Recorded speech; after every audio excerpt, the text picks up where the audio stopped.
Sup, Nerdmigos? I'm the Jive Talker nerd, John Norgrove. This is Philosophized Friday, and today we're gonna actually do some philosophizing for the first time on this fucking thing. So let's do that, shall we? I want to talk about a thought paradox called the Ship of Theseus. So we've all already seen the end of WandaVision. If you have not, you have no clue what I'm talking about. It's fine. It actually doesn't matter. So spoiler, sort of.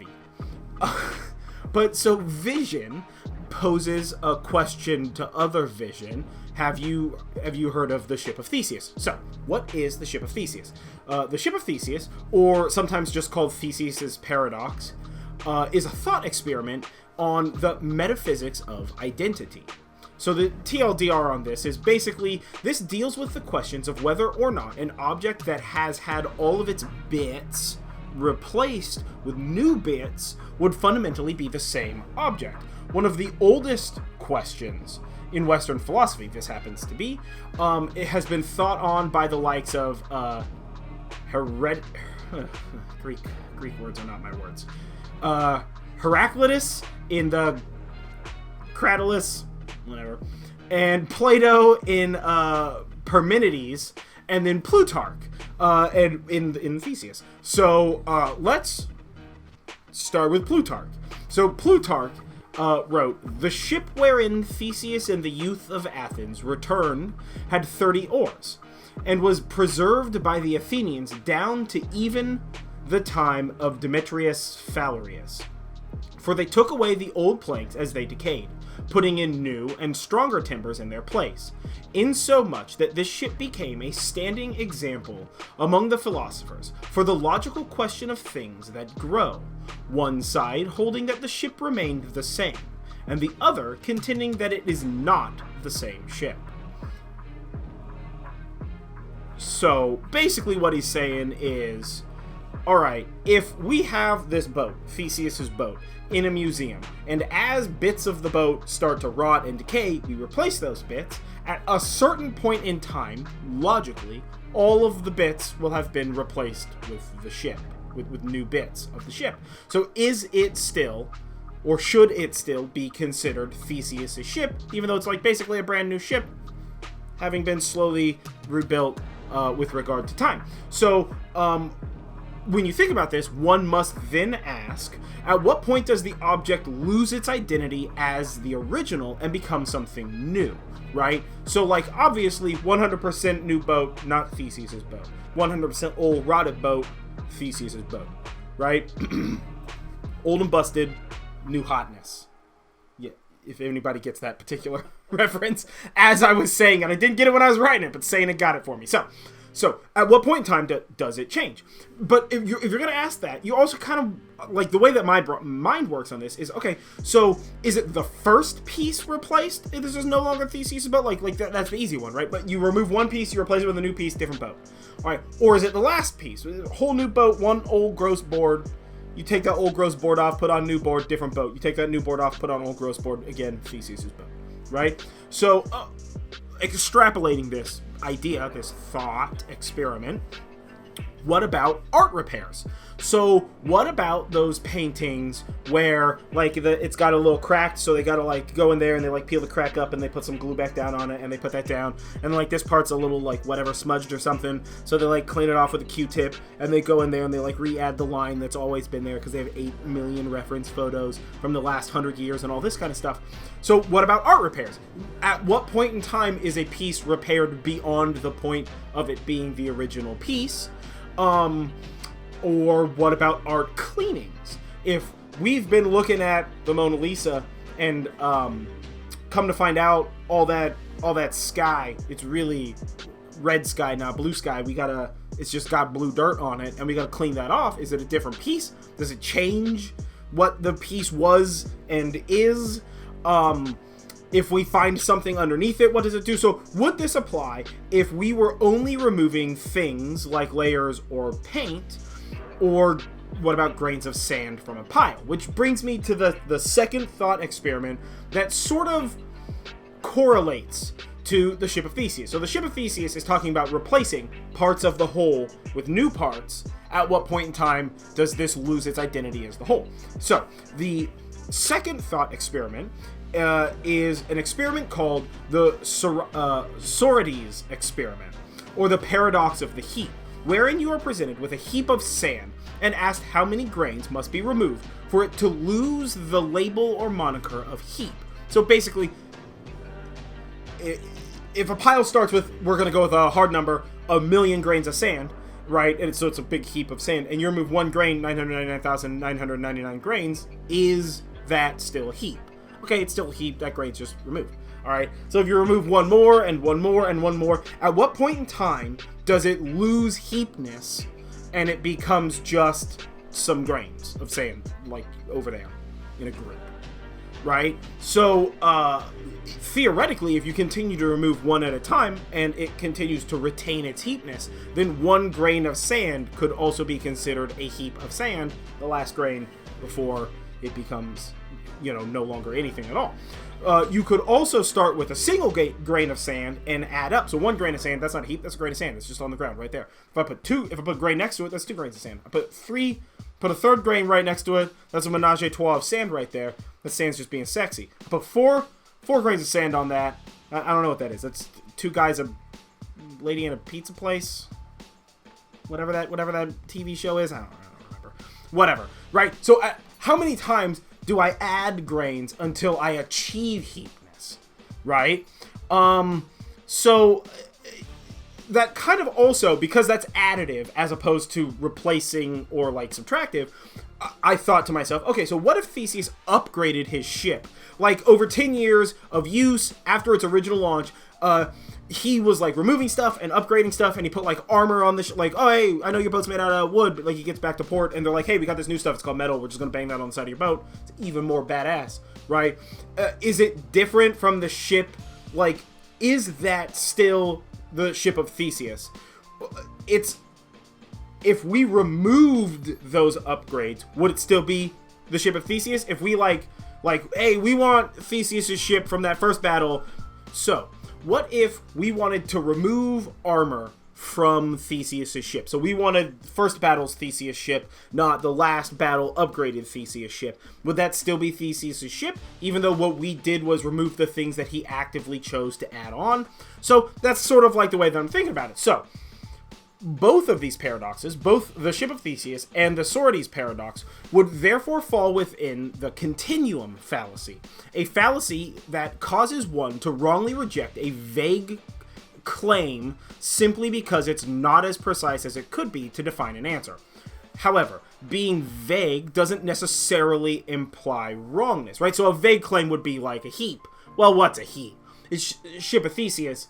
Yeah, like it's his boat, but like what really defines it as, I mean, like theoretically, if you took the ship of Theseus and you took it apart, is this plank ship of Theseus, even though it was part of the ship of Theseus? So that's that kind of like vagary that they're talking about, right?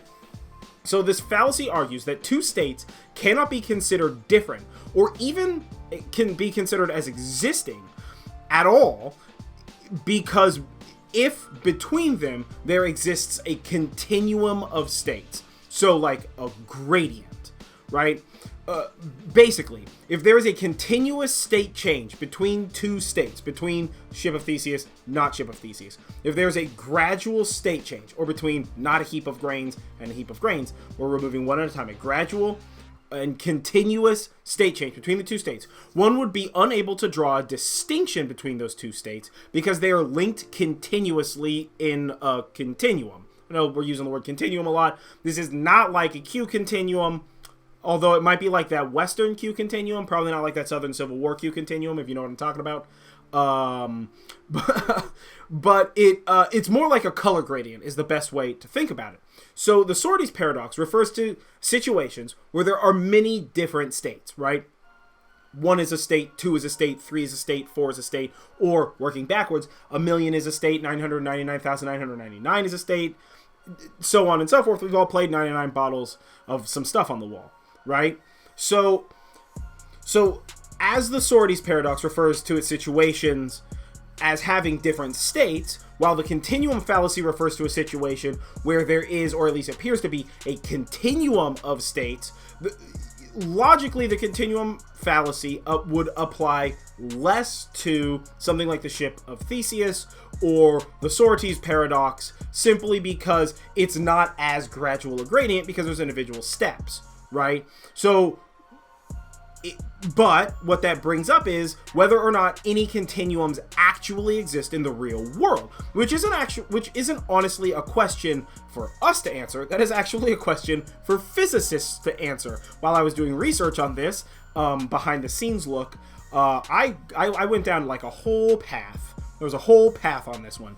But so Newtonian physics and quantum physics both consider the world to have continuumness, to be continuous, right? But there are some things, some theories, specifically in loop quantum gravity, that suggest that the continuousness of anything, so the continuous lengths of things, break down at the Planck level. So basically, like, it's continuous, but only insofar as we can continue to break it down. Once we get to that point where you're at a Planck level, which is like too small to bisect anymore, that is the granularity of state. That is the many different states as opposed to the actual continuum. So under that logic, if reality is incapable of true continuum, then all continuums have granular state changing.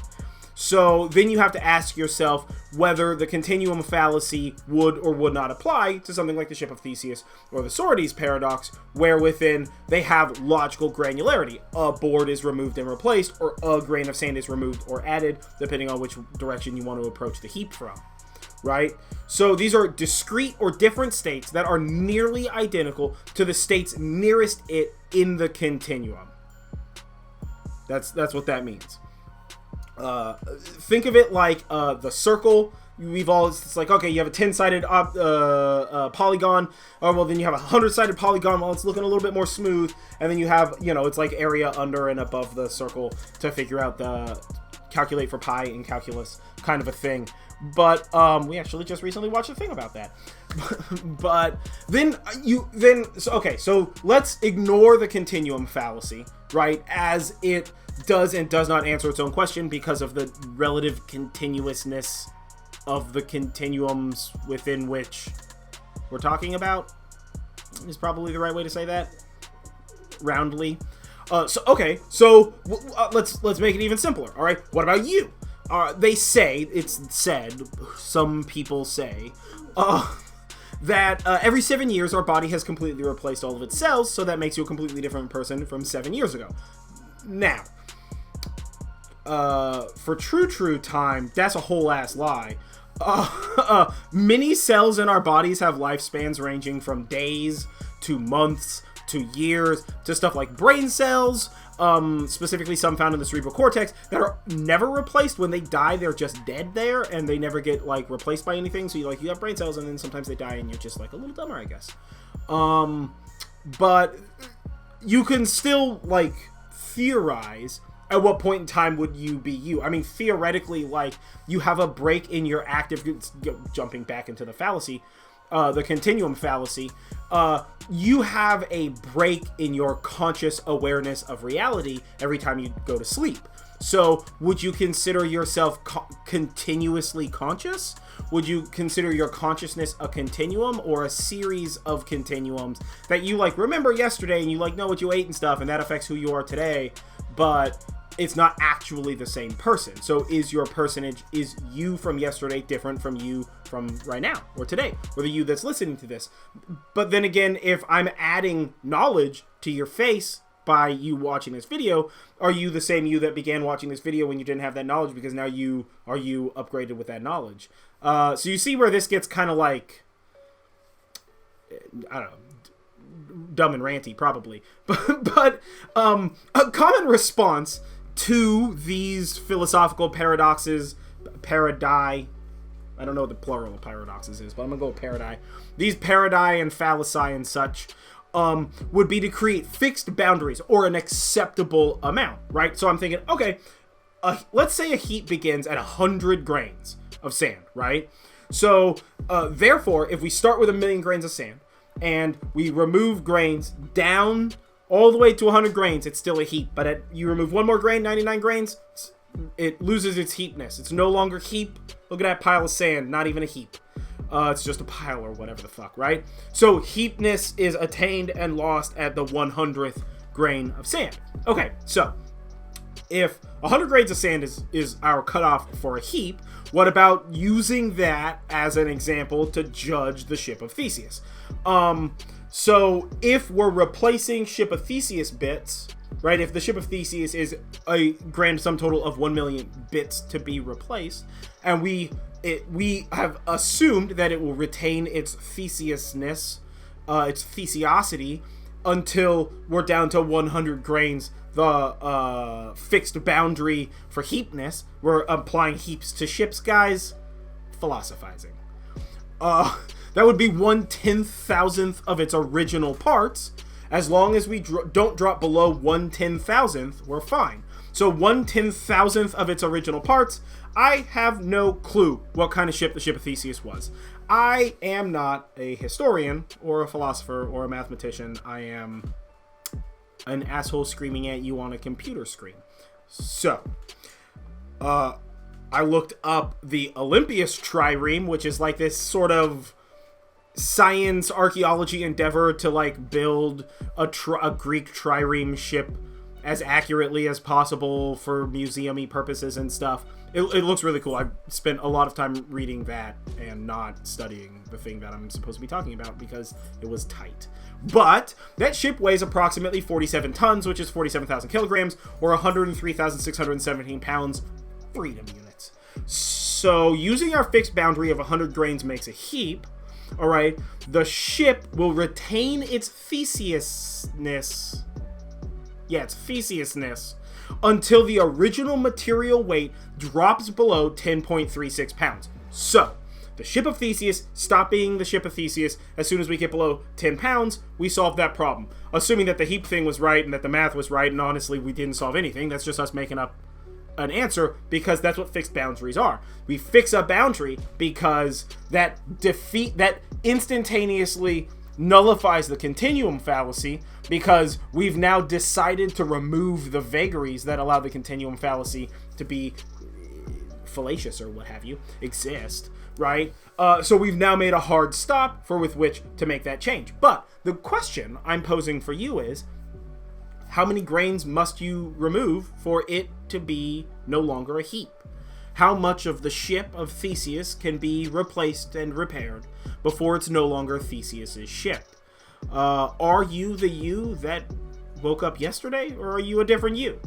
And more importantly, which vision is real vision? Hallucination vision? Like mind power witchcraft hallucination vision? Or like color-free vision? Bleached vision? Bleach vision's the body, but none of the vision-y bits, and hallucination vision's a hallucination, but he's got all the vision-y bits, you know, within the hallucination at least. So which one is which? And that's kind of what I wanted to talk about today, is the ship of Theseus. What are your opinions on that? What do you think about that kind of stuff? Either way, I have been John Norgrove. This has been Philosophized Friday. We just talked about a boat, a heap, a vision, and some fallaciousness. So yeah, don't forget to like this video, comment below, share, subscribe, and we'll catch you guys next time philosophizing. Stay fresh, y'all.